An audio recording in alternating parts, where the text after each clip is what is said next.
Hey everyone, welcome back to another episode of the X podcast. I'm Brenda Rigney, your host, and today I have on Berlyn Komar. Hi Berlyn, how are you doing today? I'm good. Thanks for having me. I'm Oh, excited to be here. it's so great to have you here. And I can't wait to get into our topic today. But first, I'll just introduce everyone to you. You're a digital marketing specialist, and you're also the founder of Planted Marketing. So tell us a little bit more about what you do as a digital marketing specialist, who you help, how you help them. Three big questions there. Yeah, so we specialize in community-based marketing, and we love to work with women-owned businesses, value-driven businesses. So what community-based marketing is just using your authentic voice and growing a community around your brand to grow like a lifelong community and lifelong customers instead of just like making a quick sale. You're growing a community for your brand. I love that because I often say that to some of my clients who might get into that sort of frenzy around like I haven't had sales in the last like 2 days or 72 hours. And I'm just like, well, are you in business for a year or are you in business for the long term? And so a lot of times we think about posting that one Instagram reel to go viral and hopefully it's going to land us a windfall in our business. But I think you're stressing the point around building community, nurturing those relationships, make that investment of time and it'll pay off in the long term. Especially for service providers, you want people to be with you for a long time and they need to know you, to trust you, to work with you. So building that community is really important. Yeah, I love that too, because for me, reoccurring revenue is actually more valuable to me than the quick hit sale that I might get on a Friday afternoon.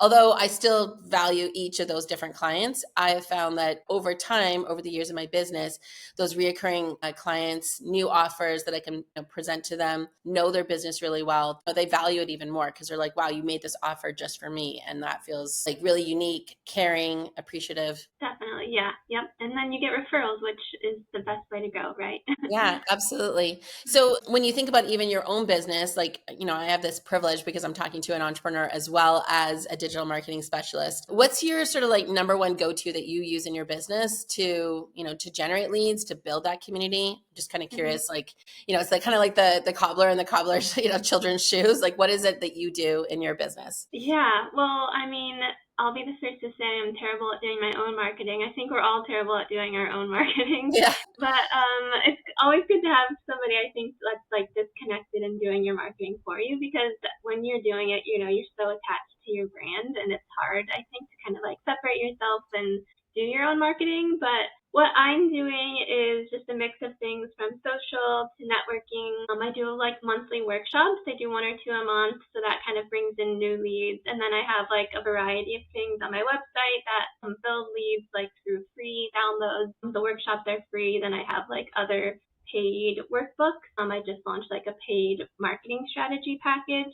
So I have like this various level of ways to bring people in and kind of introduce them to my services, which ultimately leads to like my full service marketing. I love that. It's like a true ascension model as far as, well, and, sort of speaking the talk that you do or walking the talk that you do around community building, right? So it's like getting on networking, getting in master classes, reaching new audiences, and then giving them bite-sized pieces of what you typically offer a full paid customer. That's awesome. Yeah, definitely. Yeah, I'm always going to share everything that I know with people. So my workshops are not like a pitch. They're definitely actionable.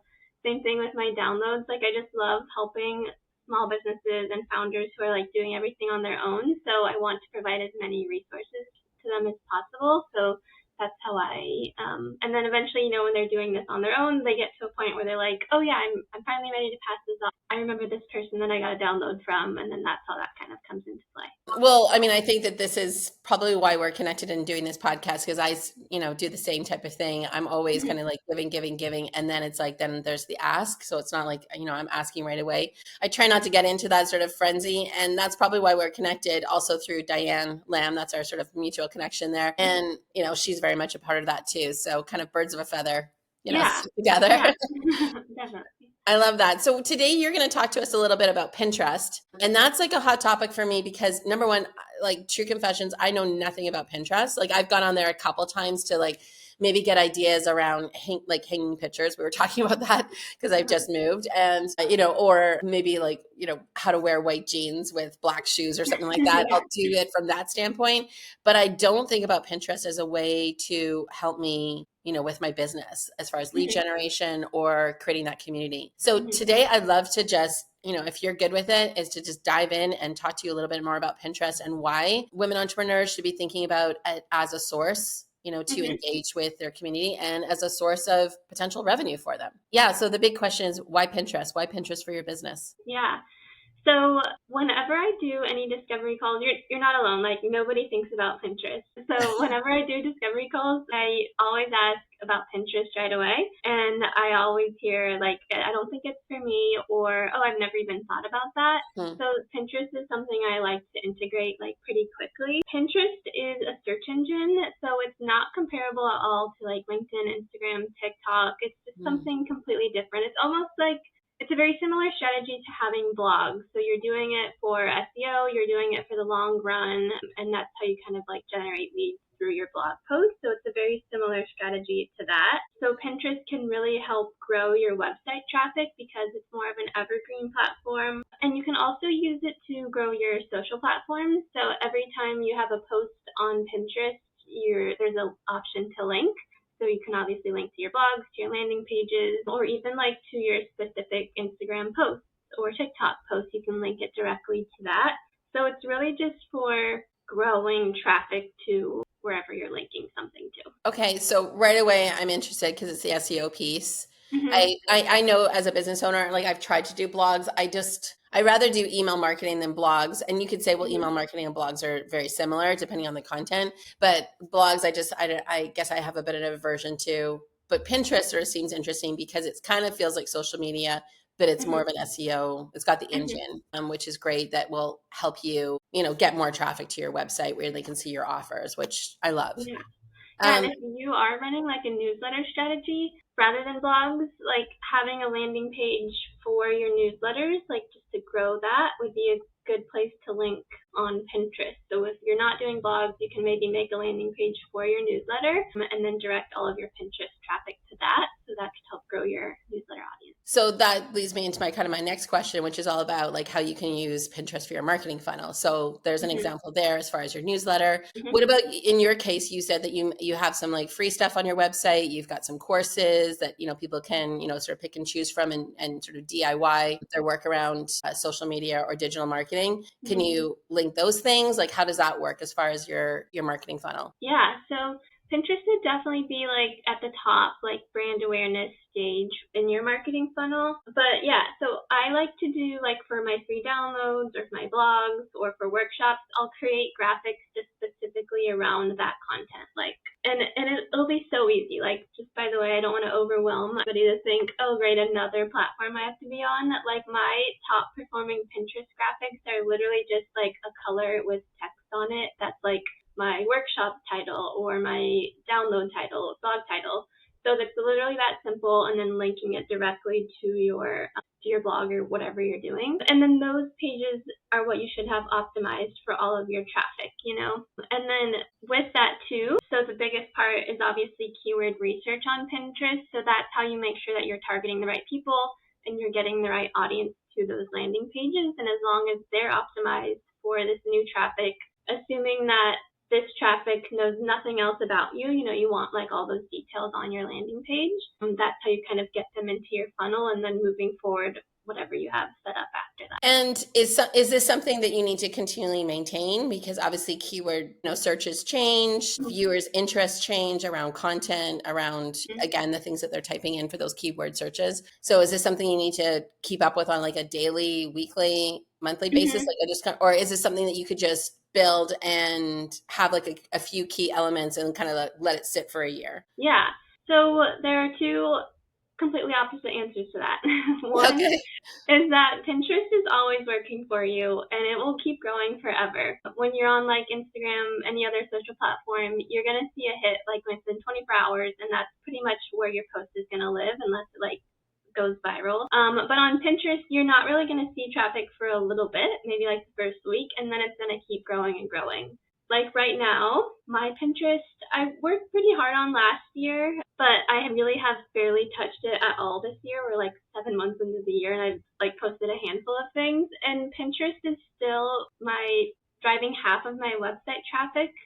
And every time I look at my analytics, it's like growing month after month. So there's one part to Pinterest where, yes, it's going to keep growing for you forever. And that's why I recommend just like putting a little bit of an investment of time into it, because it will always be working for you no matter what. But then the other side of that is if you do want to dive into Pinterest, doing like continual research, keyword research is really valuable. But if you have a really strong understanding of your audience, like generally, and you focus on your core keywords, generally those aren't going to change too much over time. There's two parts to that. One, it's always going to be working, but if you do want to invest time into it, I always kind of recommend keyword research once a month, once a week if you're like really getting into a strategy. But just for like a basic level, you can definitely like set it and forget it. Okay. Well, that sounds good. I love that. I love the set it and forget it. And then what would be some of, I guess, like you would like, I'm filling in the blank already, but I'll just ask the question. What are some of the key metrics that you would want to look for to see if your Pinterest board is working in your favor as far as that lead generation or, again, nurturing and helping you convert clients? Obviously, website traffic, people, clicking on various pages or under offers, your newsletter, those type of things. What else would you be measuring? So I always look at the impressions of a pin. So Pinterest is obviously like a visual search engine. So you want to see how if your graphics are performing better. I always test graphics. So yeah, I have like just this blank color with a text, but maybe I'm comparing different colors. Maybe I'm comparing different designs. So with that are all leading to the same spot. So you're kind of testing what the visuals are like. You can compare that with your impressions and how that's performing. And then your pin clicks and your pin saves. So how often people are clicking on your pin, how many people are clicking on the link in your pin. So there's a few different interaction types. And then your pin saves, of course. I like to compare the Pinterest analytics to my Google Analytics because the data on any platform it's not going to be the same across everything. So I kind of like to look at both to kind of get a full picture of it. So you can even see on Google Analytics like who is coming from Pinterest specifically, and then you can explore their whole journey to see how it's working out for you. And then through that, you're going to test everything like you would anywhere else. Like, am I reaching the right audience? Are the right people engaging with me? And then are these people actually converting? And then so on. Right. Yeah. And obviously if there's certain posts that are doing really well for you, how do you repeat them? Maybe switch up some of the graphics or some of the colors of your brand, et cetera. But, you could maybe repurpose some of that content a month later or 2 months later. Question for you around, what's my question? Some of the stuff I'll edit out, so it's okay. Well, a quick note on like repurposing that you just mentioned. Okay. Yeah. Pinterest, you can post the same thing multiple times, right? So if I have a landing page, you can create endless content around that, and you can just make small tweaks to what the graphics look like and post it again. I always recommend making small tweaks to the graphics, but the copy I keep the same sometimes, or sometimes I'll just simply change the header and keep the description the same. So you can make like infinite amount of graphics or content pieces with just like small changes. Or if you're trying to keep this very low level, you can just literally copy and paste your like Instagram, LinkedIn posts. So you do want to post frequently on Pinterest, but it doesn't need to be like this whole, when you're thinking of Instagram content, it's like a whole development process, right? But on Pinterest, you can just make small tweaks to keep promoting the same thing over and over. I like that. Yeah, because there's a lot of times where I do repurpose content on my Instagram page. So that's sort of the same advantage in Pinterest. It can make things run a lot smoother. I remember my question. It was around advertising. So can you do advertising on Pinterest too to get a little bit more of a boost on some posts that are doing well? Yes, definitely. So I recommend, no matter what platform you're using, to when you're setting up just to automatically install your pixel right from the beginning, whether you plan on running ads or not. Pinterest has the same pixel process as everything else. So that way the platforms are already tracking your website visitors so that whenever you're ready to start running ads, you can retarget, they know who your audience is, and you're already ready to go. And Pinterest works the same as other platforms. You can create a new ad. You can run an ad from a pin that's doing really well. You can create campaigns. It works pretty similarly to everything else. Okay. All right. That's good to know. And is this something that I could start up today and kind of do it myself, or is it better to outsource and work with? So yes, You can definitely do it yourself. Like, as I mentioned, I like put a little bit of work into my Pinterest last year, and it's still doing so much for me. And even like knowing everything I know about Pinterest, I've never like fully invested into it for myself. So yeah, you can definitely do it at a very intro level. I recommend doing it and sticking with it because it's not going to be something that you see immediately. So do be patient, but it'll be very, very worth it. So yeah, you can definitely DIY it. You can research your keywords and use that everywhere. But keyword research still doesn't need to be very complex. Just think of your like core keywords that you're probably using everywhere else.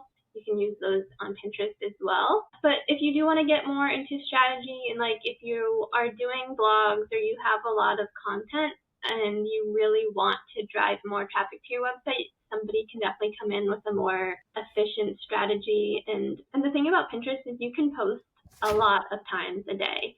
So if you wanted to go like pretty aggressive with it, you can definitely have somebody help you just for like the time factor. But yeah, you can definitely DIY. Getting help is always nice too. You mentioned also if you've got lots of content out in other formats, like in blogs. What about podcast? Could you be Yeah. targeting your podcast on Pinterest as well? Yeah, so you can post video content too on Pinterest. So I've noticed a lot of like TikToks that I've just transferred over do really well. Okay. So if you were to do like those little video clips, of podcasts and post that and then link that to your podcast or to your landing page, that can definitely work too. Okay, great. Yeah, that's amazing. And then again, with that keyword search, if people are looking for midlife business coaches, which is like sort of my audience, or, sometimes I'll be talking about perimenopause because that's just a big topic for a lot of midlife women. It's like, how does it get to, business coaching or making that career shift from corporate into entrepreneurship? This is really cool. Is there a question that I didn't ask you that I should have asked you when it comes to like Pinterest and sales and your business? No, you did good. Okay, awesome. This has been a good overview. I think that, people can sink their teeth into. And then if they want to work with you, and get that support around their Pinterest board and setting up their Pinterest, what does that look like? Yeah, sorry, you froze a second. Can you rewind? Yeah, no problem. I just asked if people want to work with you to help set up their Pinterest board and get going and not do it the self route and work with someone like yourself as a specialist, what would that look like? What would you recommend that they do with you? Yeah, so you can reach out to me on plantonmarketing.com. You'll find everything there for contacting, socials, all that good stuff. We would set up a time to kind of just go over your strategy as a whole, how Pinterest would play a role in that, how aggressive you want to be on Pinterest, because you can be very low or you can really put a lot of work into it. What the content creations part is going to be like, and then we could set up like a monthly retainer, or if you wanted to just kind of chat through it so you have a good direction to like DIY it, we can set up a consulting session together. So any level that you're comfortable with, I can definitely work with you. Amazing. That's so great. And your courses too, like, can you tell us a little bit about some of the courses that we could find on your website? Because I think you also shared a link with me, and we'll make sure that that's in the show notes as well for people. Oh, cool. Thanks. Yeah. So I have courses. I don't know if courses is the right word, workbooks. I don't know. I set all of my stuff up through Airtable, which is my favorite platform ever. So my workbooks are video guided lessons, and it guides you through the whole Airtable setup. There's one for like creating your marketing strategy. There's one for building a foundation for your business, which goes into your marketing strategy, plus a few other things. So those are available. Also, an influencer marketing workbook is available. And then, as I mentioned, I just launched the marketing strategy playbook, which gives you your custom marketing strategy and like a content calendar system setup, plus a 30-day editorial calendar, and then I walk through it all with you so you know exactly what to do with all of that information. And those are all available on the Small Business Resources tab on my website. Awesome. So we'll make sure that we have that link in there. So, and then Berlyn, I have like one last question for you. And this is just sort of like, big picture question, but as an entrepreneur and someone that obviously supports small business owners and women-led businesses, if I was to give you a billboard and you could put anything on it and it could be anywhere in the world, what would it say? Where would you put it? Oh man, that's such a good question that I've actually never thought of before. What would it say? Oh man, I don't know. Well, okay, where would it be? In like a populated area, right? So I live in Orange County, maybe here, maybe LA. I think that it would be something like funny or controversial. I don't think it would like promote my brand. I want people to be like, what is that? And then maybe it has like a QR code or something. just to get people's attention, and maybe something about like promoting the value of small businesses, and then I would like create a whole campaign around it. I don't know. Now I'm getting too deep. No, that's all good. Well, I think it's always good. I think it's always best to keep your messaging top of the funnel, top level, and attract a mass amount of people, and then they want to go check you out. So that's usually what I say to people. So. That's such a fun question. Berlyn, thank you so much for being on the X today and sharing all your wisdom about Pinterest. I want to encourage people to reach out to you because you are an expert in this, and it can definitely, I mean, it sounds like it could definitely help a lot of people out in their business. And for those of you that are just like, you know what, I'm getting tired of like posting every day on Instagram, trying to find leads, this would also be a really great way to have people coming in through those key search words into your website that you just spent all these like thousands of dollars building. You want to make sure that that traffic is going there. So reach out to Berlyn. Thanks again. Thank you. It was so nice to talk with you.